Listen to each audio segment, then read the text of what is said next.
তো আমি আশা করি যে নির্বাচন কমিশন সঠিকভাবে দায়িত্ব পালন করতে পারবে, নির্বাচনী কর্মকর্তারা স্বাধীনভাবে নিরপেক্ষভাবে দায়িত্ব পালন করতে পারবে। আওয়ামী লীগ কি নির্বাচনে অংশ নিতে পারবে? সেটা আমরা আপনাদের মতো আমরাও ওটা দেখার অপেক্ষায় আছি। তাদেরকে কি সুযোগ দেওয়া হবে কিনা? আমি তো কোনো বাধা দিচ্ছি না। ওই যে আমি এই যে কোন রকম বাধা তো তাদের জন্য সৃষ্টি করা হয়েছে বলে আমি তো দেখছি না। ওকে, আর কেউ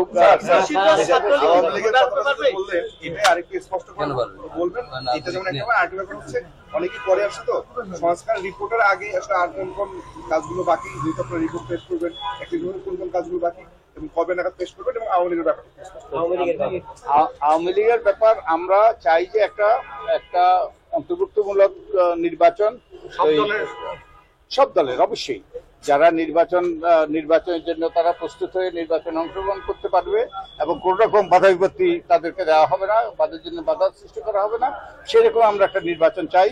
এবং আমি আশা করি যে সব দলই এই নির্বাচনে অংশগ্রহণ করবে। আর ওই যে আর কিছু বললেন, ওই যে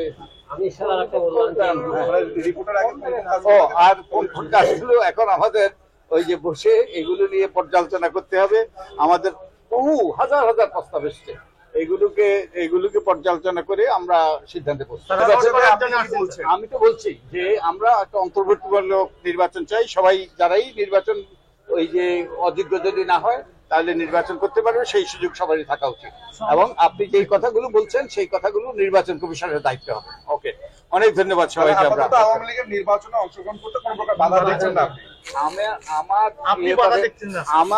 আমার এই ব্যাপারে কোন রকম বক্তব্য দেওয়ার এখতিয়ার নেই। আমরা চাই, আমরা সুপারিশ দেব যাতে নির্বাচনটা সুষ্ঠু হয়, নিরপেক্ষ হয়, অংশগ্রহণমূলক হয়। অনেক ধন্যবাদ সবাই।